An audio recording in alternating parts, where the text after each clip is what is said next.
Good afternoon, ladies and gentlemen. Welcome back to round 16 of the iFormula League Formula 3 Championship presented by Butt Kicker. Feel what you've been missing. I'm live here in the booth with my partner Lewis Archer, and we have one stacked race ahead of us this afternoon. Lewis, we have got, I believe, 26 or 28 drivers, something like that, on the field tonight. What is that gonna do for us come race time? Yeah, that's absolutely crazy, isn't it? That's probably the largest grid I think we've ever seen. I think we had a grid, maybe a race in season one where the grid was nearly this big, maybe 24, maybe 26 drivers. But this is going to be an incredibly hard job for us to do. Down at the booth here, we've got a hell of a lot to cover tonight as we're just coming into our qualifying session now. But yeah, round 16.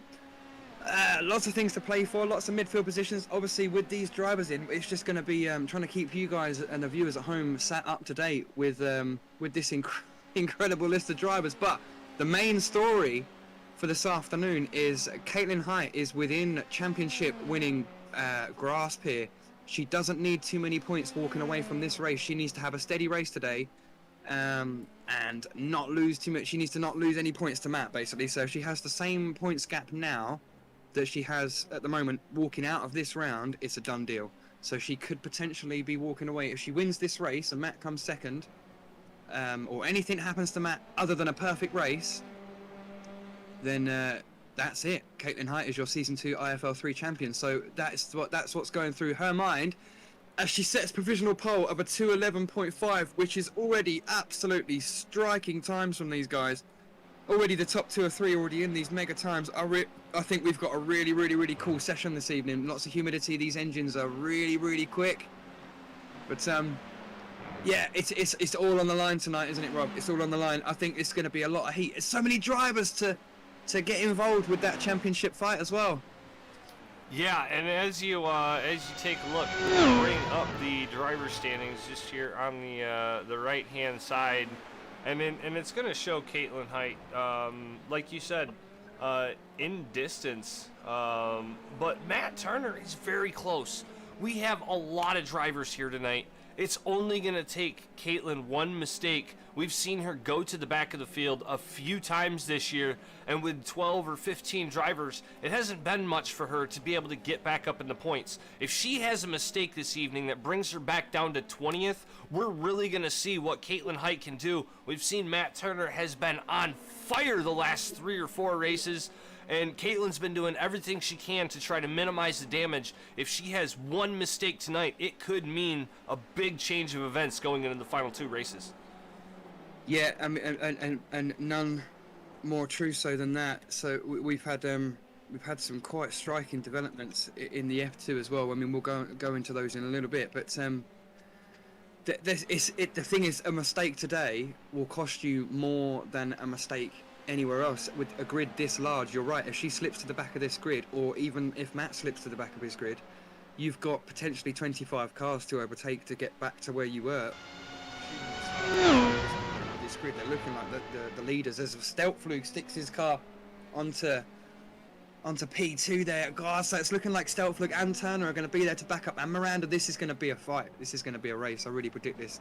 But like I said, like you said, either one of these drivers, if they make a mistake, they have a long way to find their way back. And we know Spa is such a fast circuit. You just go out of the loop really quickly. But, I'm just really excited to be commentating on such a large grid. This is going to be absolutely crazy for us to try and keep. There's going to be scenes going into turn 1 and down into Eau Rouge with these guys. It's going to be crazy stuff. So absolutely. One thing I'm noticing, we talked about this the last couple races, that Cristiano Schegetman had left the F3 division to race in the F2 full time, and we are seeing him here in an F3 car on the grid. So not sure if that's actually allowed in the rule book, but we will have to follow that because he is currently, if he was still going to be scored in points in F3, he would be kind of up towards the top of the grid. Yeah, that's you were right. Actually, you pointed that out. That's he hasn't been in these races for a whole bunch of races. I think probably the last 3 or 4 rounds. and I do believe, I thought he'd been promoted. So I have to keep an eye, and maybe he's filling in, but I can see, I mean, the usual turning point drivers are supposed to be, just looking down this incredible list of drivers now, it's supposed to be Roger and Corey Schartzer, and I don't think Corey's there, so maybe Cristiano's just... Corey Schartzer is P11 and Schegetman is P9, and then who is the other turning point driver?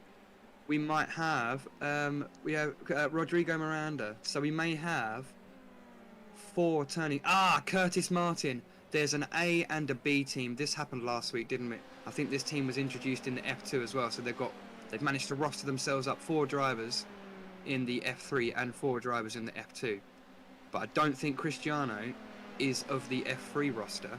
I think he may be covering someone. I just can't for the life of me remember right now who that is. Well, we'll have to keep an eye on it. As we saw with Alexander Shanna, he was racing in the F2 a little bit more than Schegetman was. And he came back to the F3, and he had a couple races, a couple difficult races getting back adjusted to the F3 car. So we'll have to see if Schegetman has the same issues or if he has the same speed that he had out the gate. And right there, he goes to second on the board with a 2:11.546, just 1/10, almost 2/10 off of, it looks like Christina Ryan's time, who's currently sitting at the provisional pole. Oh my good God. What a lap by Ryan. This is just throwing spanners upon spanners upon spanners into the works. So, I mean, this is the thing for the guys that are only catching just joining us now for this season or aren't aware of the story that's been going on so far. Caitlin has very much got the momentum in the title, and she had an unbelievable storm going through the American Tour. And I think she had something of 5 race wins in a row, which just put her an absolute mile ahead of everyone. But since then, you'd have to say that the tide has turned in Matt's favour. It's not like Caitlin's had bad results. She's been picking up P2s and P3s and making the best of small mistakes and bad luck and things like that. But Matt's had 3 wins in a row now, or three wins in the last 4 races. Although I still think we're clutching at straws. It's just not mathematically possible right now for her to be that championship set. But if things keep going the way they have gone of late, if Matt wins and she comes second or third, or so, it would just keep that math off the table for another round, and it would just take it to Silverstone, which obviously it will become even more unrealistic. Matt will have to, she'll have to basically crash, because if she's got 50-something points now, 65-point lead, she only needs 27 points coming out of Silverstone to be the title winner. She needs 54 coming out of this round to be ahead, and she's currently got 64. So it's but there's still 75 points left today. So if Matt wins and she DNFs or something like that, it's very, very, very unlikely. But Caitlin, I think, if she has a good race today, that is going to give her the title. I think Matt needs to do everything he can. He needs to win this race and some more to keep that fight alive. But he's done everything in the last 3 rounds to do that job. So, and something these drivers haven't really had to deal with, as we see Joe Watts kind of looping it there. A lot of cars. We have a lot of drivers on the grid this evening. So it's going to be lap traffic. It's going to be, turn 1 calamity. Who gets caught up in it? There's going to be so many more factors. If we get safety cars and pit stops, what happens? Who gets in front of you? Who stays out? There's just going to be so many factors with twice as many cars on the grid that one mistake is going to cost you twice or even 3 times as much because of how much traffic is going to be here. It's really going to make things really interesting, and it's perfect that we've got a nice group here for Circuit de Spa-Francorchamps. It's going to be a race. 22 laps is going to be the distance. We have to make 1 pit stop for fuel and tires. 1 pit stop for tires is mandatory here in the iFormula League, F3 and F2 divisions. And yeah, we're getting ready to go. We're about halfway through qualifying. Christina Ryan sitting on provisional pole with John O'Lilly provisional P2 and Matt Stelflug P3, and then we have Caitlin Height currently in the provisional P4. So they got another 12 minutes to get it done.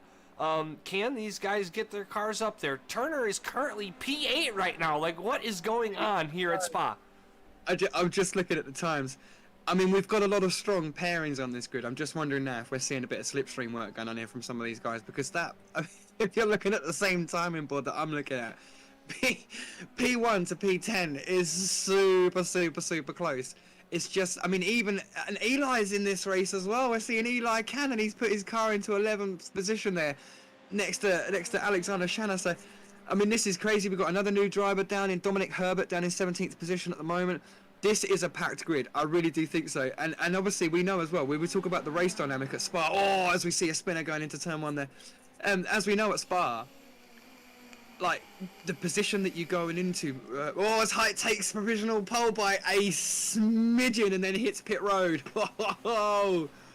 It's got, there's about 10 minutes left of this, so we've still got, although it's a long lap at Spa, but these cars, maybe a little bit different from the F2, but I'm imagining you probably get your tyres pretty much close to the heat that you want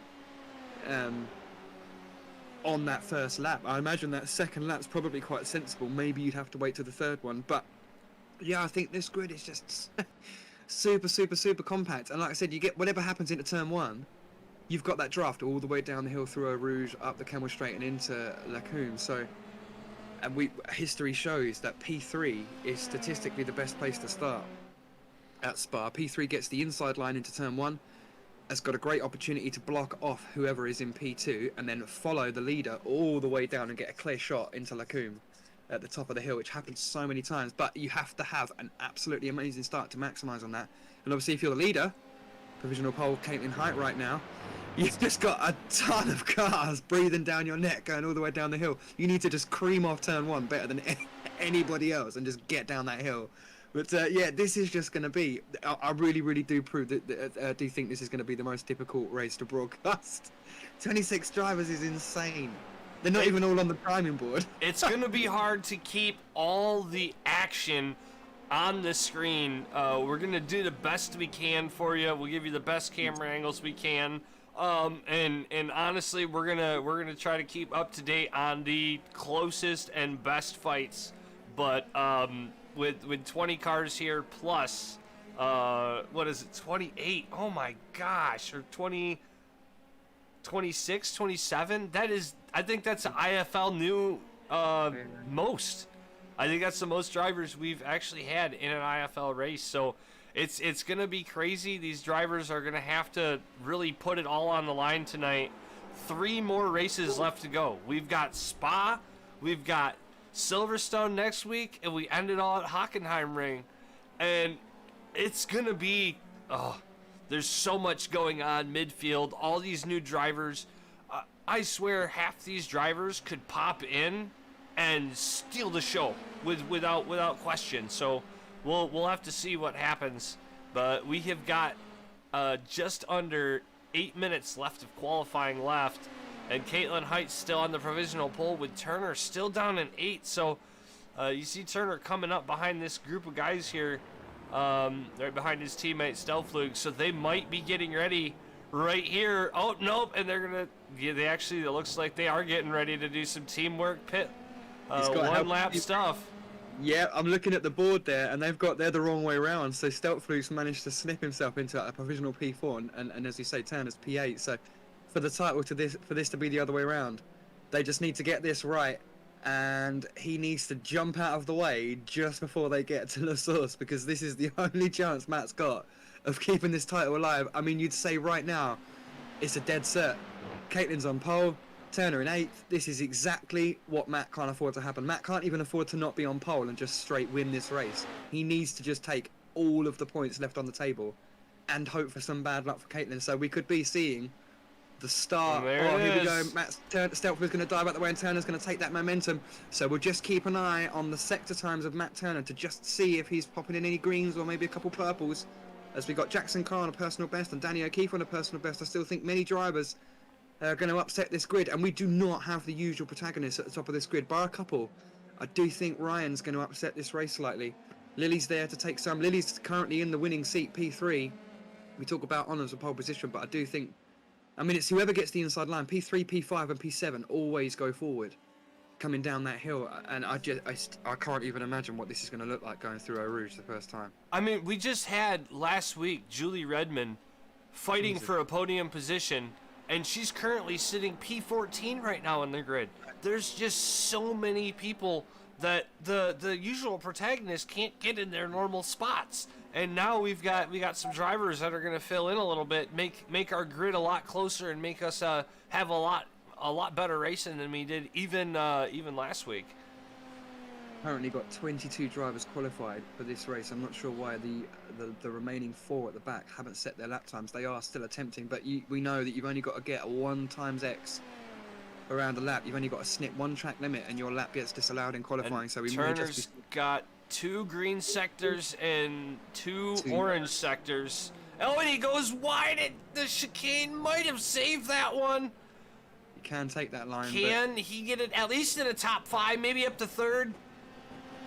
8th place for Matt Turner. He's definitely not going to be very happy with that one. He's got a few more minutes to get it done, but they're the wrong way now. They're Steltflug's drafting again. I wonder if Steltflug can improve on his P4 when Matt Turner repays him with the honour. We haven't seen at all this season Steltflug outperform his teammates. So I wonder if this is that day, right when they don't need it as a team, when they don't need that to happen as well. And it's awkward when you find yourself because you're just both doing the best job you can. Turner's driving as fast as he can, Steltflug's driving as fast as he can. I'm sure they've exchanged data all week. And what's the difference between the two? They are currently sat. Let's have a look. They are currently sat with a difference in time. Turner's got a 1:11.7 and Steltflug's got a 1:11.4. So there is a considerable 0.3 difference between those two drivers. So we do got to look out. We got Stuart Gibbons right there. He is just about a half a second behind these guys, but he's got almost all green sectors coming up out of the chicane right now. Can he improve? Is he going to knock down a couple drivers? I think he's going to. Oh, he just stays where he and is. And it looks like he might have actually had an off track because I didn't see a lap come there, so he might have actually gotten an off track on there. Which is a bummer for Stuart Gibbons. That would have been a nice lap time for that guy. He's currently sitting P10 on the grid. 4 minutes left to go in qualifying. Rodrigo Miranda has got himself up to P6 on the grid. One of them turning point drivers. So we've got a 2.3 second spread over the entire field of 26 drivers. I mean, we've got a couple that haven't qualified at the back. Maybe they can't get their laps in for whatever reason, but they're all Season B class drivers. So we have got an enormous grid spread by just a couple seconds, which just means that, yeah, it's even more anyone's game. And there's just going to be so many cars getting drafted going up that hill for the first time. You get the tow from one car, you get a little bit of a draft. You get the tow from 2 cars. The one in the middle still gets a draft, but the one in the 3rd position gets an insane draft. You get 3, 4, 5, 6, 7, 8, 9, 10, or 20. You're going to have to lift. There's not going to be room for all of these cars coming into La Source, and it's just going to be about who's got brains and luck. And I mean, this is a. You can have a strong melee in a race with only 16 or 17 cars, let alone another 10 on top of that. I can't lie, Rob. As a broadcaster, I'm slightly intimidated right now. This is it is a big grid, but I mean, these drivers really do put on a show. So yes, it's gonna get crazy. We're gonna have a good time, and these drivers are gonna have to deal with it themselves. We're just up here in the booth. Just think about the guy that and there goes someone off the track. Just think about the guy starting P7, P8, Turner, Matt Turner for perfect example. He's sitting 8th place currently in qualifying with 3 minutes left to go. He's probably not going to get any higher than there. I'm not seeing him with a bunch of good sectors. He's going to be stuck in the front of the middle of the field. And what's going to be going through his mind? All the drivers in front. He's got 7 in front of him and 20 behind him. Like, what does he have to do? That is where the tension's going to be. We're going to see the cooler heads prevail. We're going to see the people that are nervous trying to get out in front, wearing some stuff out, maybe making some mistakes. It's all going to be about consistency, keeping your car on track, and using your head and not running into other people. That's it. When you're in a race with this many drivers, it's very much qualifying becomes just that more important because, you know, especially on a grid like this, couple tenths there, and you're sniffing up another 8 or 9 positions. You know, you gain a half a second. big gain. We got big gains right now coming through the chicane. Matt Stelflug's got 4 green sectors coming out of the final turn. I suspect. Can he take the provisional pole from Caitlin Height? And it looks like he might have actually had an off track, so he doesn't get that either. And that'll really get you. I feel like we see these lap times because they get a little bit of extra something in like Puan or something, and they get off track. But should we grab him on board with Matt Turner, see if we can follow him around this lap? Because I think he's just jumped out the way early. He's just going to be missing this. Oh, I think he's decided to do better of this. They've given up. And I think that's them done for qualifying to the day, both of those drivers, because that's with only 1 minute left on the clock, it definitely is, because you won't even get round in time. So that's it for those. A provisional P5 and a provisional P8 for the CUDA squad. Providing nobody else actually does better than that already, because there are a number of drivers. Mr. Nicholas Marshall with some personal bests out there. There are a number of drivers out there already, still on the grid, still on their beat, doing what they can to improve. And we know that if you get to the line with a few seconds to spare, you're still allowed that whole rest of that lap as well. So we'll still have some time in this session to do better. It's a long lap as well, only 2:11. So. But yeah, just as we try to keep our bearings on what's going on, when the qualifying shuts down, I will run through the drivers and the teams to try and get ourselves our bearings on who we've got and what we've got and the protagonists going into this race, because what a race, I think, and this is most unexpected as well. So the F2 season is dying down nice and humbly. The drivers, a couple of drivers have started to focus on next season now, and you can see the attentions are looking to next season, but this F3 grid just seems to be building more and more and more. So it's looking like the F3 grid for next season is just going to be absolutely fantastic. And half of these drivers we know will probably move up a division to F2 next season. So the faster bunch at the front of this grid will make I'm sure will make great spectator, make great work in the F2 grid.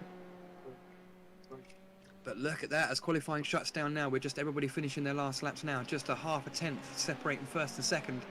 And another half a tenth separating second and third. And another half a tenth separating third and fourth. I mean, that's just absolutely unbelievable. We have got the top 14 all within 1 second of each other. 14 drivers all within 1 second.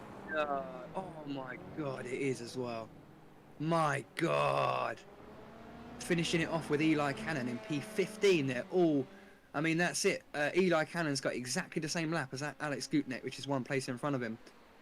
This is crazy. So, I mean, when you've got a grid like this as well, any car that's at any point at the grid is only just a fraction faster or a fraction slower than the car it's around, which means one mistake is you out the game. Out the game. This is heat on, isn't it? It's really, I do think we're going to be the drivers that can handle the heat and the drivers that can't handle the heat. The racers, the Sunday people, the headstrong, the mature racers are going to work their way to the front of this grid, and the drivers that specialise in 1 lap pace and have got that speed, but crack under pressure. We're going to definitely see that. And if you're in the middle of this pack, what are you thinking? What are you thinking? You just think there's so many cars around me, one at a time. You can't afford to. When you're in the luxury of a nice spread out race, or there's 18 people or something like that, you can find your position and start working at these drivers one by one. I don't think anyone's going to get that privilege today. Look at these two, Caitlin Height, Christina Ryan, the 2 provisional front row sitters coming out for a little kind of celebratory lap, I guess. I think this is our first full female front row we're going to have for a Grand Prix, and what better place to have it here at Spa. It is going to be a crazy 22 laps, as they are the only 2 left on the racetrack. So that is going to be our qualifying session, and that is going to be your front row here in about 5 minutes. We're going to have a 5-minute warm-up session, and then we are going to go lights out at Circuit de Spa-Francorchamps. That's it. We'll just run through. This is going to be an absolute credible. So, Caitlin Height, P1 on the front of the grid. She's going to start from the inside going into La Source there. So she's not going to have the rubber that Ryan's going to have, but she is going to have that extra 8 meters of track. So, but a very, very, very short run down into La Source. So Ryan on P2 with the rubber side of the track. Lilly in P3 sat with the inside line as well. So keep your eyes out for Jonathan Lilly for XRL Esports there. Matt Steltflug sat there in P4. That's just going to be absolutely incredible as well. I think a lot of these drivers are just going to get just going to have absolutely mega run down the hill. Oh, hold on a minute if I can reset that, because there we go. And the qualifying results, that's the bottom end of the grid there. We need to see the top. What's it doing that for? Don't you just love tech? There we go. So, Jonathan Lilly, third place, and Matt Steltflug. We said Cristiano Schegerman on his first race back in the F3 for a little while in P5. Again, we're going to be P5 and P3 are your main gainers. Rodrigo Miranda sat in P6. Great qualifying for him. Joe Watts in P7. He didn't have a very good race last time. He got unfortunately tangled up in turn 1 with his teammate. So look for a better race there. Matt Turner, it's not going his way this week. And if it stays like that, Caitlin will be your championship winner at the end of this race. Danny O'Keefe in P9 and Stuart Gibbons rounding off P10. Julie Redmond, P11. I'm sure she'll be disappointed with that performance.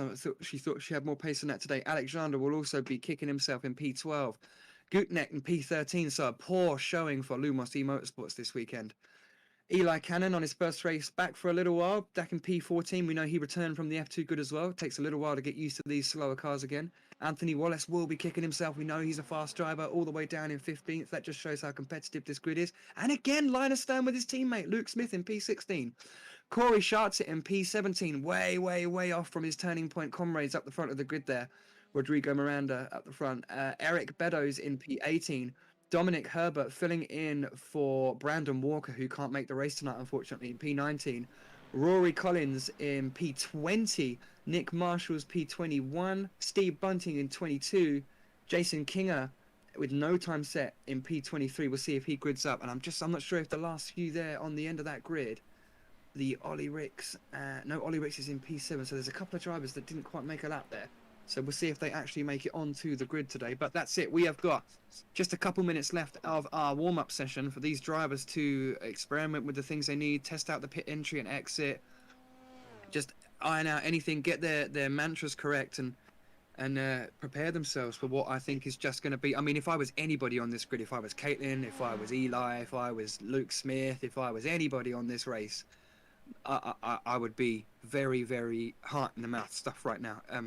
It's grids like this that become extremely unpredictable, and we know right from the front right to the back. So again, as broadcasters, we have got our work cut out, but we will do our best to deliver an exciting, I'm sure it's going to be an enthralling round 16 to the IFL season 2, because we only get another 2 opportunities after this before we call it a day, and we have to wait all the way to February before we go racing again. So enjoy this last few races while it lasts, ladies and gentlemen.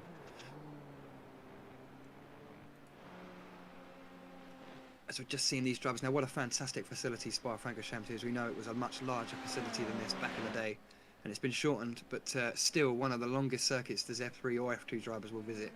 And obviously we know it's a Grade 1 FIA Formula 1 facility, one the drivers love. But just as far as a facility is concerned, it's got swooping hills, it's got undulation, it's got ups and downs, it's got fast corners, it's got just a couple slow corners. It's all about commitment, race science. The commitment you have to have going through these corners means that the smallest of mistake can mean you're a long way offline, and especially when that comes to racing and fighting. So we've got the most mega grid we've ever had on the fastest circuit we've ever had. So we really are going to see some insane racing. And obviously we know that the F2 race yesterday, which will be streamed later on in the week, there was absolute scenes coming out of Radion on lap 1. So let's hope these guys get a safety car free first lap. As we dial in the last minute, these guys have got less than 120 seconds before lights out in a Spa-Francorchamps. Super excited. And while we got that moment, let's just take a quick look at the constructor standings for as of right now going into the race. And then we can take a look at the driver's standings after that. The Kuda Works guys currently out in front of RSR Esports and Caitlin Height. They are going to be working overtime today with Height starting up in front to try to keep that lead going into the last few races. I mean, that's it. I'd have been. I mean, for a little while there, she had that lead, didn't she? It was, I think, the inconsistency, the fact that Cuda Works didn't quite show their constructors' charge until quite late on in the season, because she overtook Lumos and Turning Point for that lead, and then obviously has been usurped. They've all been usurped by the strength of the Cuda Works guys towards the end of the season. But I'd have been very shocked and very surprised if Caitlin had won the constructors' title alone. That would have been some feat. And here we go. Oh my god. Oh my god. This is incredible. This is absolutely crazy. This is going to be one to remember, guys. Round 16 of the IFL Season 2. It's 19 degrees on track. We've got super air temps. The humidity's high. The cars are fast. The track is clear. What can they do into turn one? This grid is already looking like... What a moment. What a moment in time. It's just going to be trying to focus and trying to keep everything, get the cameras nice and long to make sure that we catch everything that happens down into this hill. Just another 12 or 15 seconds left to go. Caitlin on the inside.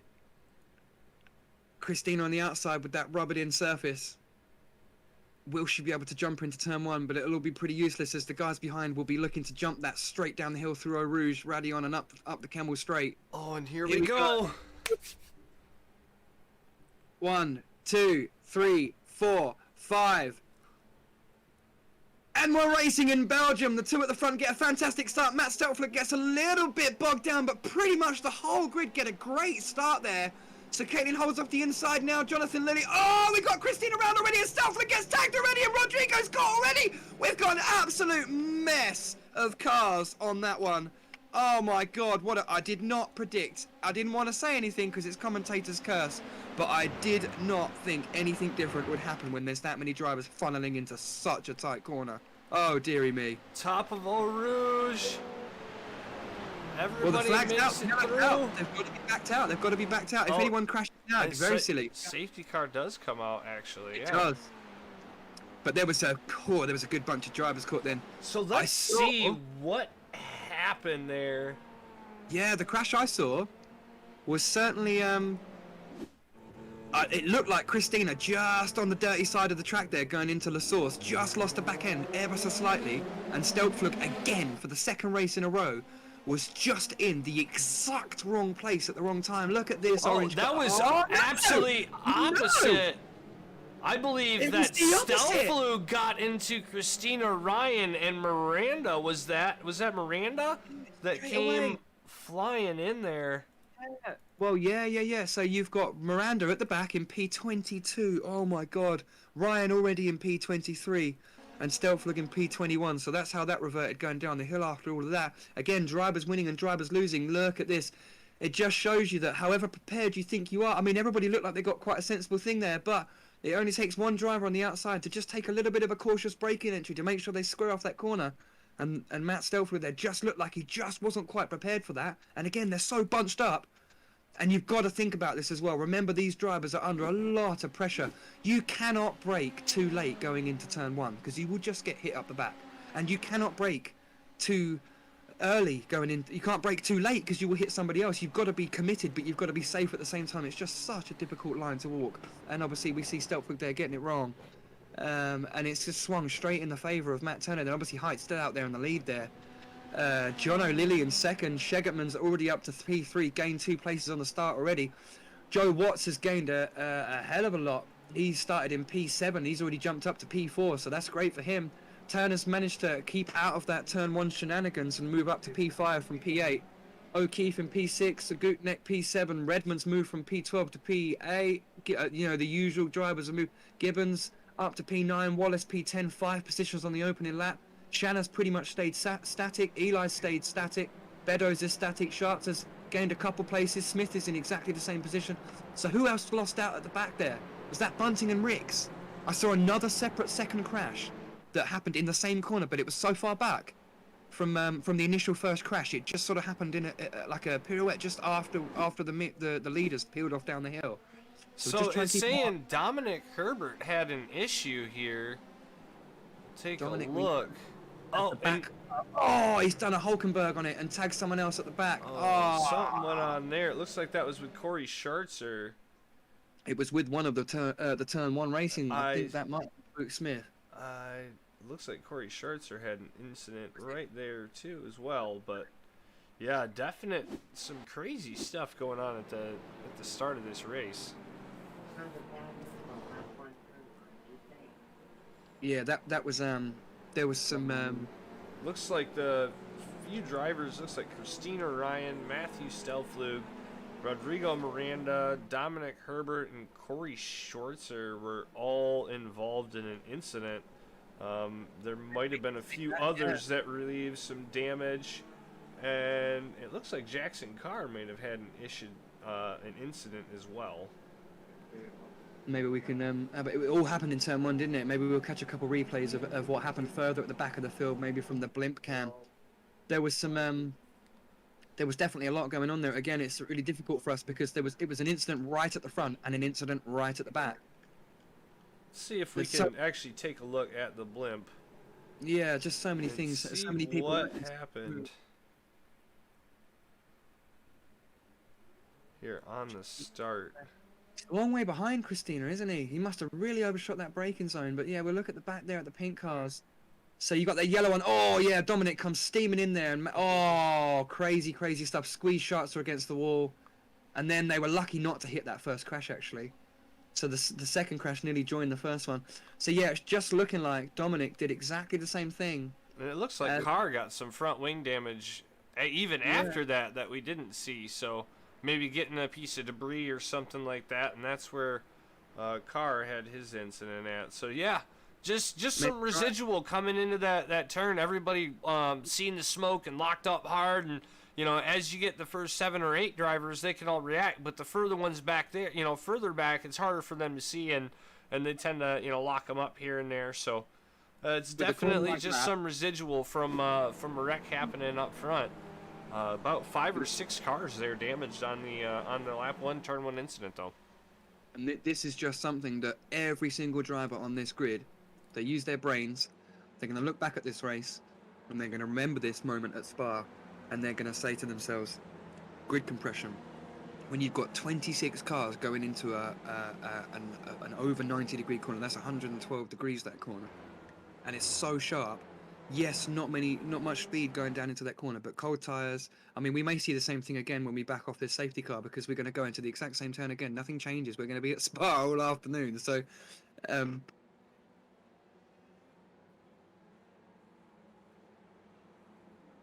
it will be right up. Yeah.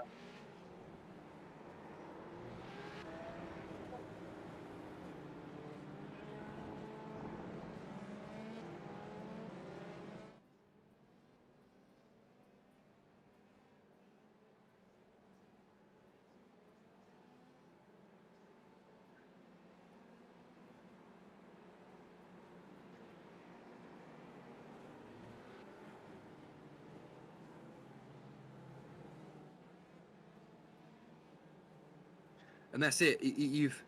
I mean, going back to the race start there, if you're at the front of that grid, you've got a nice clean run going into turn 1, maybe a couple of cars in front of you that you have to just think about. They brake a little bit earlier than you would, and you just back off a little bit and you kill a couple of meters and maybe not quite go through the corner as fast as you can. But it's like a traffic jam. When that continues on like that, so the guy behind P3 and P4 concedes a little bit more, the guy behind them concedes a little bit more than them, as we see drivers now all peeling into what I believe is an open pit lane. And so we're going to have to refresh. We'll have a look again at the order at the back of the grid, but we've got about 8 or 9 cars coming out the pit lane now. But yeah, if you're at the back of that grid coming into turn 1 for the first time, you'd pretty much be stopped. You know, if you're waiting, unless, you know, you once everybody occupies a space. So if there's a space, there's going to be a driver in it. And once all the spaces are filled, you're in the row behind that. And if you're just in the row behind that, and you're right at the back of the grid and all spaces are filled, you have to just wait. Everybody's waiting. And everybody slows down and you go right through that corner. And if you try to go racing into that corner from at the back of the grid, especially here, do you know what I mean? No one's taken any speed through that first corner. So I imagine the speeds going into turn 1 were nigh on stopped. And that's what Don came into. And yeah, as we see, quite a few drivers there messing up the very first turn of the day. So, we'll, like you said, they will be more spread out. Caitlin will have that opportunity to feed them out if she jumps on it early, like you said, out of the last chicane, as we still see the safety car lights on there. Yeah, I'm guessing once we get to the start line, we'll have a 1 to go. If we had drivers pitting, they usually do that with 2 laps to go green. So once the safety car does get to the front straightaway, we'll have one more long safety car lap here around Spa, and we'll get going back racing. I know there's a few drivers. Matt Turner's there in 5th place. You know, you said 3rd place is a good place to be on the start to win. And where Matt Turner's at, I mean, he's got a couple fast guys behind him. You know, he's got Guteneck and Redmond are right there. But he's got some fast guys, Shegetman, Lilly, Height in front of him. And he's going to be doing everything he can to pull the draft off them and really try to make a move or two going up to, you know, turn 4.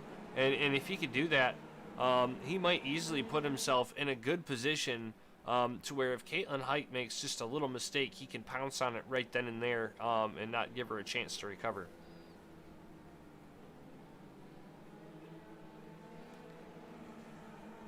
But we are getting very close. Looks like everybody's come back out of the pits now. Matt Stelflug, after that incident, is now 21st after starting P4, so down 17 points, and then Christina Ryan and Rodrigo Miranda are right behind him. So definitely a big gap to cover, like we just said about the constructor standings. Matthew Stelflug is Matt Turner's teammate in the Kuda Works team. So being down in 21st position right now is not looking good for getting those extra points to keep RSR Motorsports and Caitlin Height behind them in the constructors points. So he's going to be definitely very hard pressed to get back to the front of the field, and he's going to have to do his best to not make mistakes while working through the biggest field we've ever seen here in the IFL. That's it, and I know we've got 2 more rounds after this, and I'm sure if Caitlin wins the title today, the energy will dispel slightly as you see the lights go up on the safety car now, so we will be racing at the end of this lap. But yeah, you've got 2 more races after this for Matt and Matthew to charge on for that constructor. But yeah, you're right, if Matt finishes where he finishes now and Stelflug finishes where he finishes and Height wins the race, she will take that championship and she will take the constructors lead for now anyway. But yeah, she's having a fantastic race, but I just think that we are nowhere near seeing everything that we have got to see today in Spa-Francorchamps. I think there's still a lot left to go. I mean, these guys are going to have cold tires to deal with on the restart and everything. Yeah, we see a few of these drivers weaving back and forth, trying to keep a little bit of heat in the tires, but they didn't really get any heat in anything. If they got heat in anything, it was their brakes, because they had to hit the brakes going into turn 1 and then hit the brakes after it to slow down a little bit and wall up. So definitely not a whole lot of heat in the tires, being that we're here and it's only 67 or 66 degrees outside. Everything is colder, and with these cars, cold tires are absolutely horrible. And with these fairly cold temperatures for these cars in the 60s, track temperature being like 66 degrees, it's going to cool down the tires that much faster. The cold air is going to cool down your brakes that much faster. So any much longer of being under pace time, and you're going to have ice cold tires. So we're going to have to really watch this restart. Everybody's going to really have to be on their game, really pay attention to what they're doing, and really not overdrive their car until we get a couple laps of heat into these things. Yep, and especially going through those fast ones as well. So the ones you just pretty much got to commit to. Puan turns 6 and 7, and that you've really got to just throw the car in and hope that the tyres are there. I mean, you can see a lot of them, they are weaving around this whole lap, and they will be sat behind the safety car for still a couple of minutes yet. So they're still choosing to weave very early on. If we look at just a couple of the YouTube chats now, we've got a couple of Kuda supporters, we've got a couple of Cristiano supporters, and I really want Giovanni Giorgio to win. Nope.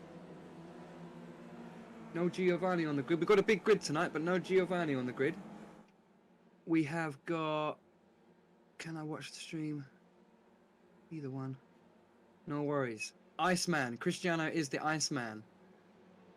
Where is he? Cristiano sat there down in P3. So yeah, I do think he's going to be looking at some some stuff going down into turn 2. I think we may still see.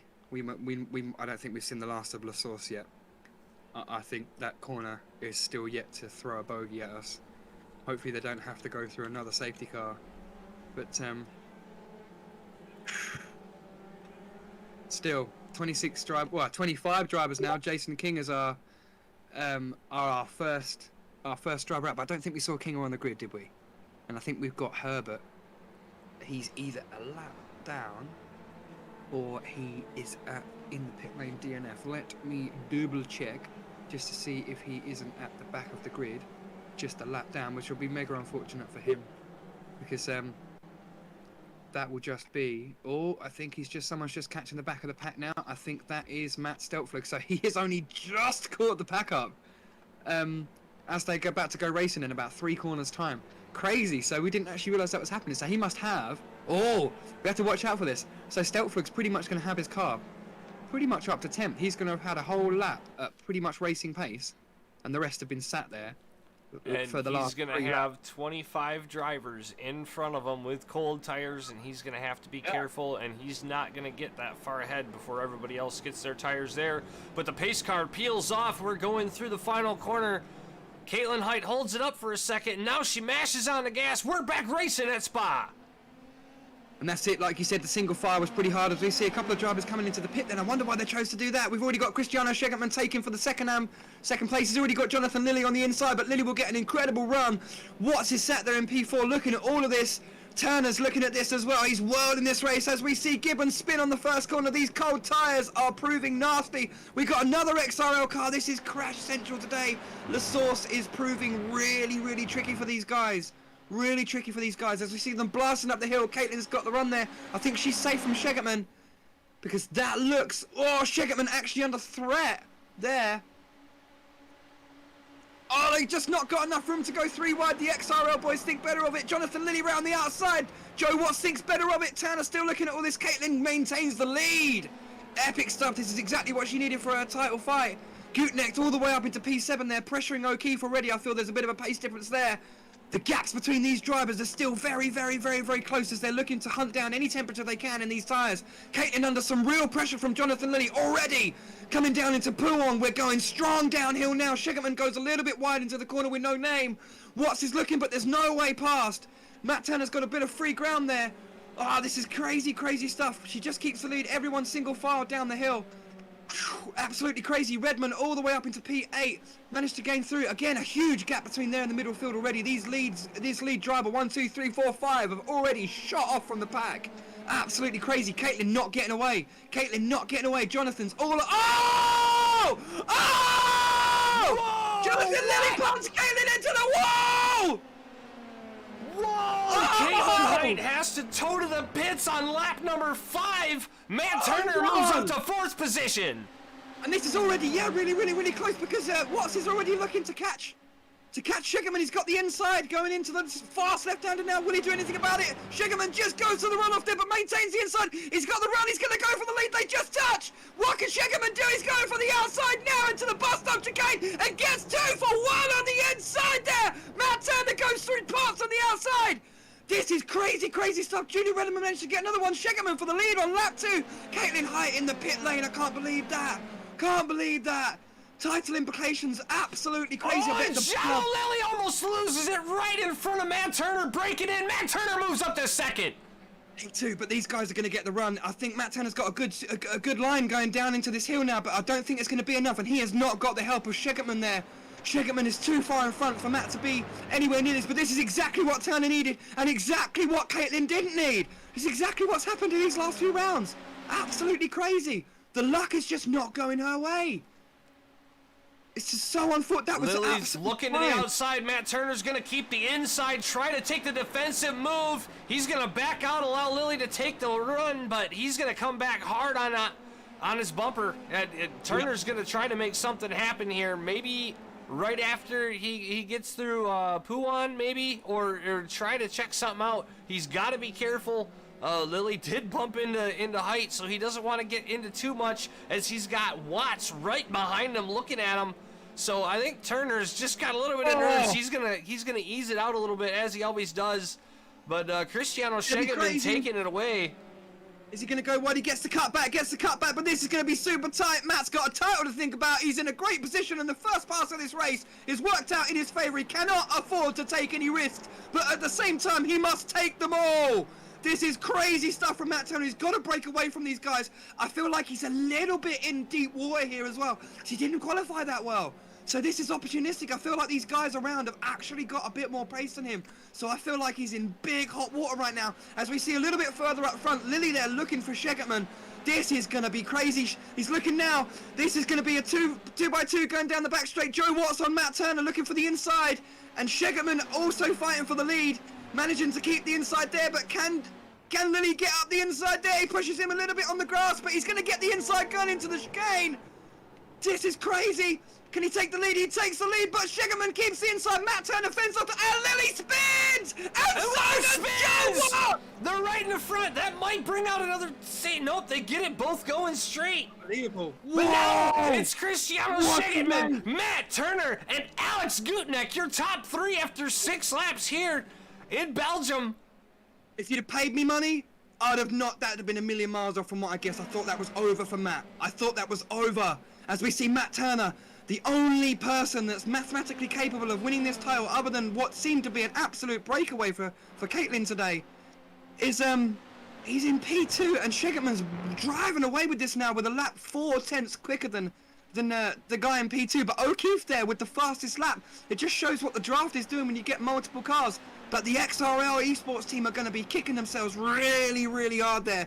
That was spinning from the lead and third. That was some absolute point laws there that they lost there. But it just shows that Spa has not stopped delivering. Round 16 is insane.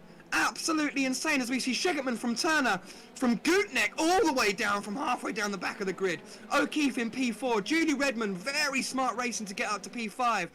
Wallace in 6th. Watts in 7th, having just had that spin just in front of Lilly, who also span in the exact same corner.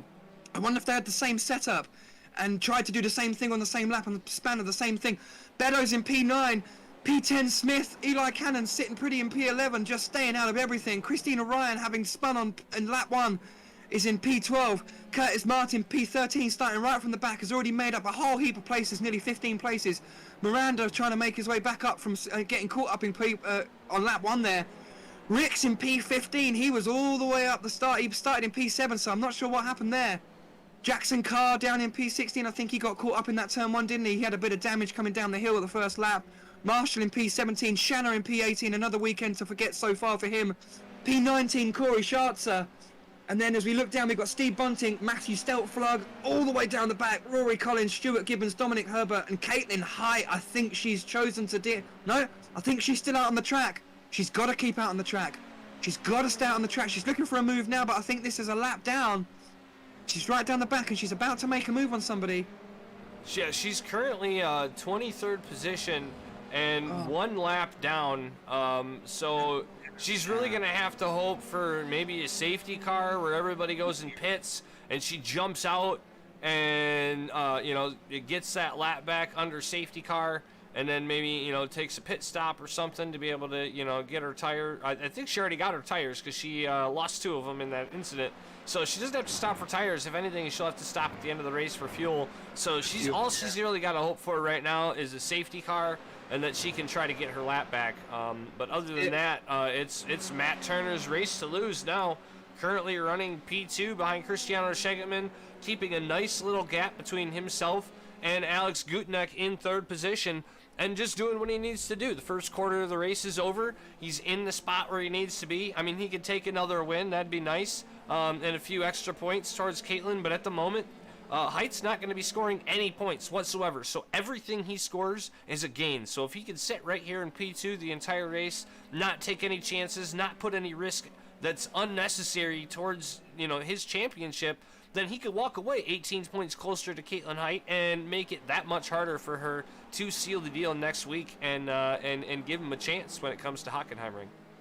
I mean, we'll talk about the other driver in that as well. This is absolutely devastating for Caitlin. Absolutely devastating. She had that pole. It was comfortable. She had it covered off. She had a buddy there sat in P2, and Ryan's been unfortunately punted off in P2, so she had no backup there.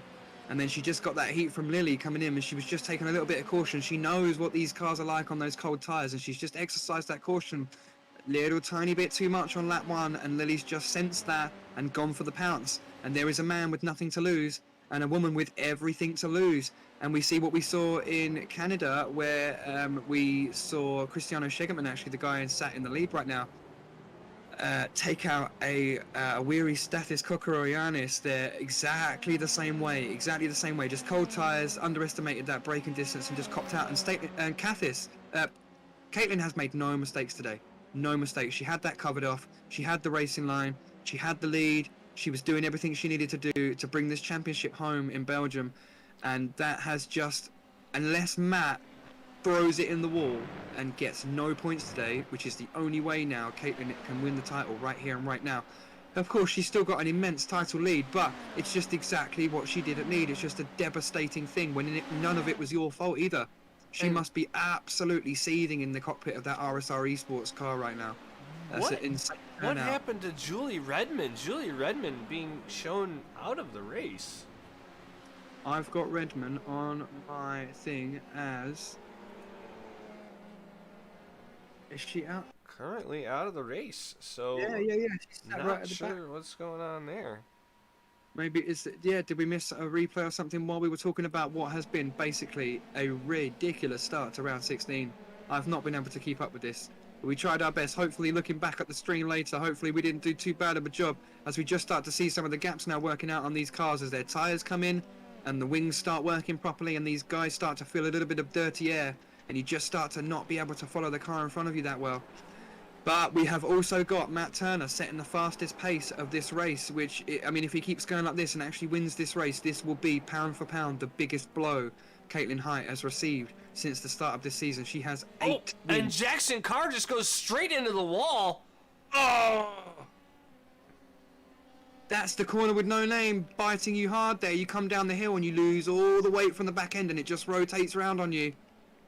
Absolute devastating there for Jackson Carr, who I believe is now coming to the pits, isn't he? Yep. Oh no. Did we see a replay of that maybe?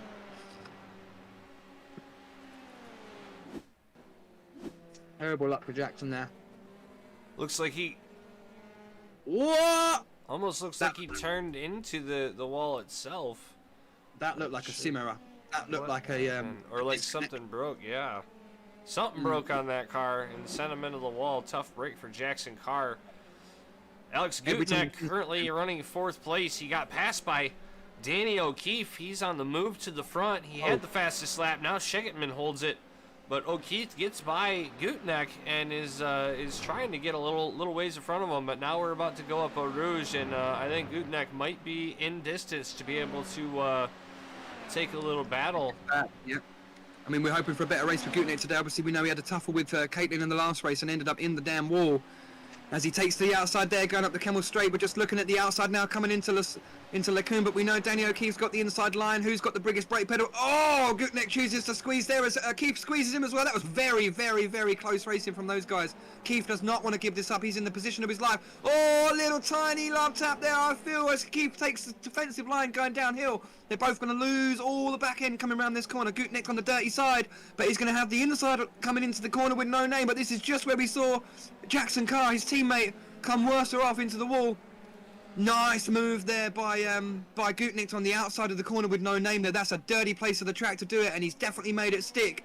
But what can O'Keefe do to stay with this fight? I feel like O'Keefe has got great pace today, and he's keeping right on the back end of Gutneck. Can he get this section right and stay in the draft coming down the back straight? Great racing from these guys, and they're for high points as well. The stakes are higher. This is for a podium. Lily and Wallace swapping places.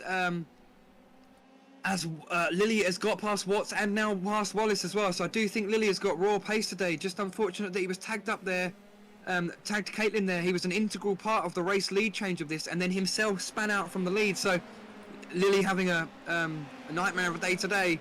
See if he can redeem this over the course of this afternoon. But Danny O'Keefe looking for the draft now. As you got the pack just behind these guys, getting real close now. On the outside there, you lose a heck of a lot of momentum going all over those curbs, as we just see exactly how much momentum you lose. As he just has to concede that inside line there and start fighting with the car behind him. Lily just gets ahead of him there as he chose to dive in the pit lane there. Oh, Early wow, pit stop. there it is. Well, halfway through. We are halfway through this race. Absolutely unbelievable. I can't believe we're saying that. I cannot believe we're saying that. Well, we are halfway, and he was in a tight battle. And when you're battling with someone like that, you're losing time. So it's a really good idea he can make it to the end. It doesn't look like we're getting a safety car anytime soon. So to dive into the pits like that's a very veteran move by Anthony Wallace. Get in there, take your pit stop, get them tires, get that fuel, get out, get in some clean air by yourself, get it comfortable, put some lap times down, get them tires heated up. That way when those other guys come in together battling, you're gaining time there. And Gutknecht still fighting. This is absolutely crazy. Gutknecht having a good time there, looking at the inside of O'Keefe there. They're still neck and neck, these two. I feel like this fight may go on for a while now, actually.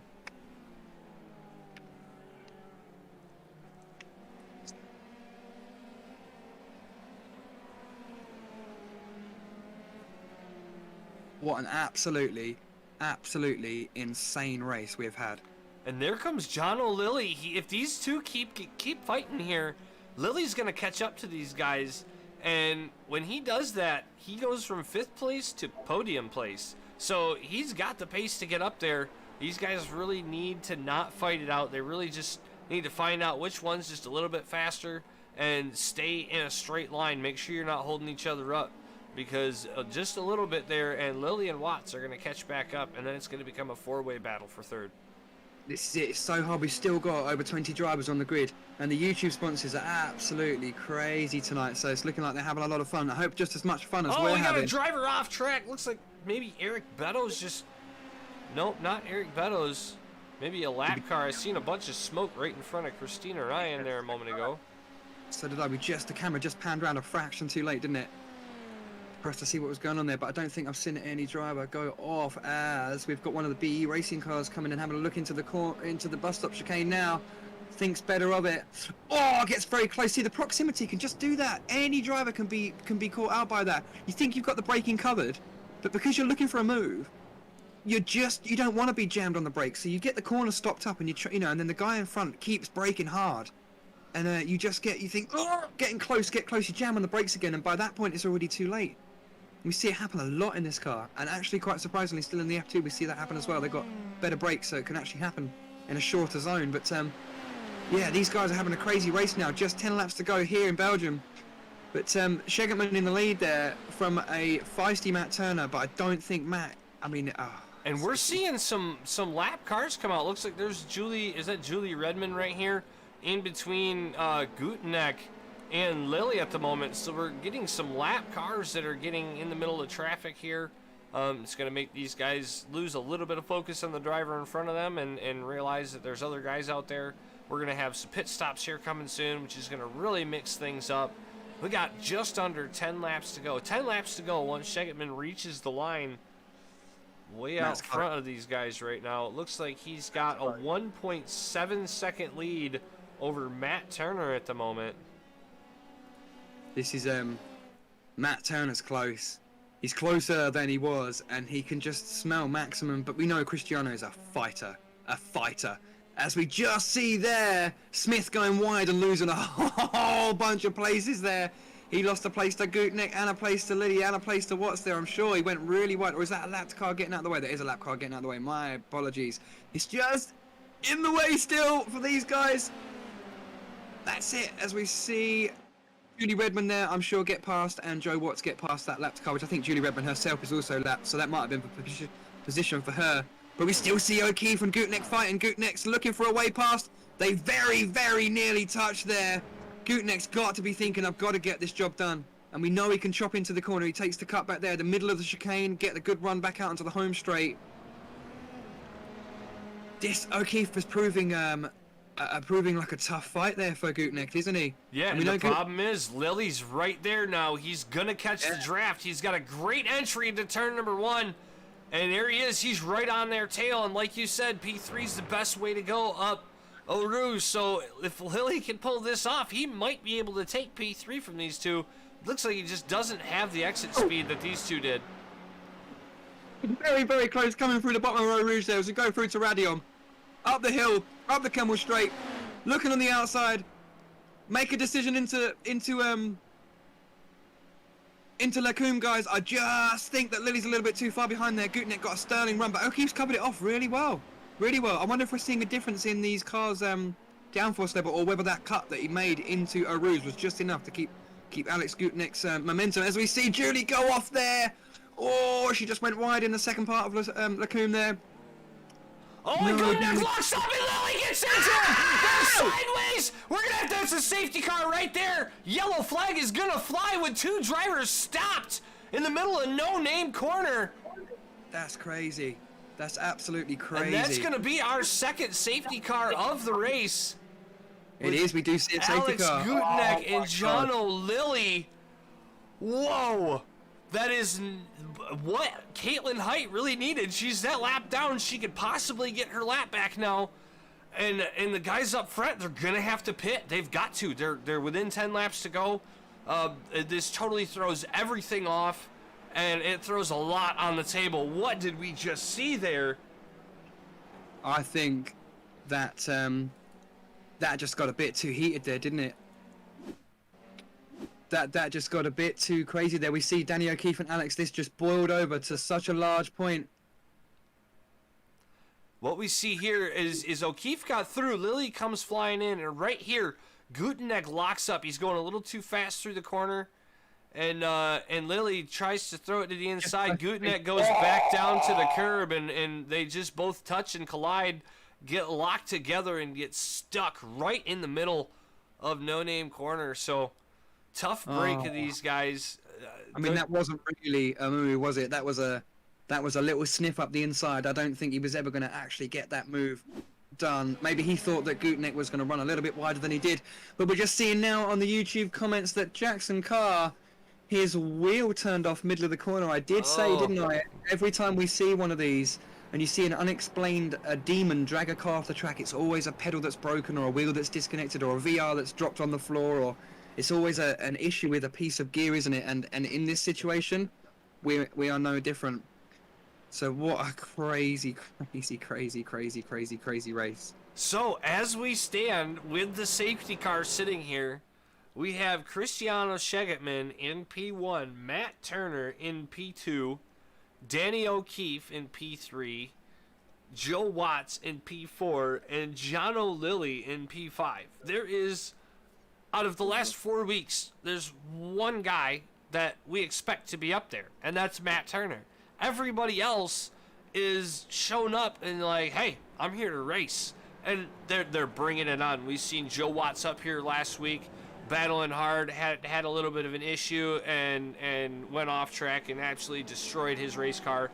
Really tough break for him. Back up front here. We've seen Jono Lilly. He's won a race here in the IFL 3. He's up front, but he's not here all the time. But now he's here. Bam, up front. So we're seeing a lot of these drivers taking some of them spots away from the guys that felt like they've been running there the entire season. So it's definitely something interesting. Caitlin Height is currently still being shown 20th position. So she's got a little ways to go to catch up to these guys. And it looks like Stelflug is one of our drivers that is out of the race and retired. So she's not going to have to worry about 2 CUDA drivers scoring points. She's just going to have to worry about Matt Turner up there in P2. I think he's going to definitely, I mean, like I said, we said right back at the beginning of this race, he can't afford to take too many risks. But at the same time, he also can't afford to not take risks. He needs to take every single risk he can today. Unlike Caitlin, she needed to just have that safe race, which is just absolutely what she's been denied of today. We needed Matt Turner to absolutely get as many points as he can, so I am not going to be surprised if he tries to stay as close as he can to Schegetman going into this restart. and take a dive up the Kenmore Straight for the first time, I would not be surprised if we saw that. I really wouldn't. And you, like I said, you may see some drivers also now that have been lucky enough to go all the way to this point without pitting, that will now get to pit under safety car. Yeah, and I believe this is going to be the lap that they're going to come into pit. So we will see what kind of craziness it unfolds. But a lot of our pack is really mixed up right now. Yeah. We talked about John O'Lilly there in 5th. We got Luke Smith hanging out in 6th position. Alex Gutenek in 7th position. Eric Beddoes doing a pretty decent job in that BE Racing machine in 8th. Christina Ryan is in 9th. And Eli Cannon, we haven't talked about him too much during the race today, but he's worked his way up into the points in top 10. And Alexander Shannon right there in the Lumos car just outside the top 10 in 11th position. Nick Marshall, wow, having a great run for himself today, currently P12. Corey Schartzer, P13. Anthony Wallace, P14. And Rodrigo Miranda is going to round out our drivers on the lead lap in 15th position as we see all of our lead lap drivers coming onto pit lane and Caitlin Height going by to take her lap back. Not sure if I believe she gets a wave around here around the pace car, but we will have to see if that's the case. But at the moment, Height's getting her lap back, so it's definitely going to help her and come in her favor that this safety car came out. But where she gets put as we go back under green flag is going to be the real deciding factor for if she's able to salvage and make some points out of this race, or if she's just going to have to do what she can to finish it, brush it off her shoulder, and really focus next week at Silverstone. That's it. That's it. And we're just seeing some of these drivers now. They are getting the wave around. So it is looking like they're going to make their way around, but they've got a hell of a long way to get themselves back to the front. I doubt if they'll actually catch this grid before they go again. It's a hell of a long lap. Hell of a long lap. But we've now seen, actually, just looking at the positions now, Alexander Shanna is up to P1. Stelflug is in P5. Am I mistaken in what I'm seeing? No, you are not. These are the drivers that pitted under that first safety car, and you know they might have spent a little bit of time on pit road, so that got their tires in, and maybe with this extra safety car, maybe they're thinking they might be able to make it to the end. So very interesting, but all of a sudden, I thought I seen Stelflug was in there as a DNF, but there he is in 5th place, 2 places above his teammate Matt Turner, which is really going to help out the Kudu Works drivers if they want to work together to work their way through this field. This is, I think we're still going to see. I'm just looking now. We're still seeing a few drivers in front of our leader at the moment. Alexander Shanna currently being shown P1. Looks like a few lap cars still out in front of them. Is he legitimately P1 or is legitimately P1? Yeah, Alexander Shanna, Corey Schartzer, and Anthony Wallace are our top 3 at the moment. So yeah, so he must have. He's opted to stay out. Maybe he was one of these drivers that pitted before. I didn't see whether he had or hadn't, but he may be one of these drivers that pitted. So Corey needs a wave. Actually, Alexander Shanna and Corey Schartzer have not pitted yet. So, it looks like Rodrigo Miranda and Nick Marshall have not. Oh wait, nope, they did pit. It's just not showing up on their pit time. No, Alexander Shannon and Corey Schartzer have not pitted yet. So, it looks like they're going to have to make a pit stop in the next 7 laps. Well, they're definitely not going to get to the end of the end of the race, are they? They will not, and they'll have to pit. Like, I assume they'll pit now when they get the green light on the end of this safety car, the lap that they can do. But I'm just looking now at the rest of this grid now. We've got a bunch of drivers making their way round, just trying to keep up with how far they're getting round. So the drivers that are making their way around, we are looking at Ollie Ricks, Caitlin Height, Dominic Herbert, Rory Collins, Rodrigo Miranda was in the pits when all that happened, Judy Redman, Curtis Martin, Jackson Carr, and I think that was it. So now we've got a bunch of drivers that are going to make their way to the back of this grid. I'm just having a look now how far they are away. They are still quite some way from the back of this grid, but I do believe they've still got another lap to go. So we'll just have a look at the safety car now. Yep, they're going to be cruising round. Yep, one to go. Yep, the safety car lights are off. So they are going to be going at the end of this lap. Now, these lapped guys are making their way round. Oh, they're going to catch the field, I think. It looks like... looks at least Watts is going to. Sorry, at least Ricks is going to. He's quite a way ahead of everybody else, though. He's at least 5 corners away from everybody else. So Ricks may catch the field. Who's the next one behind? Julie Redman. So that's the next one. So we're looking at, again, you can keep an eye on what's going on at the front. And then we've got Dominic Herbert, then Caitlin Height behind that.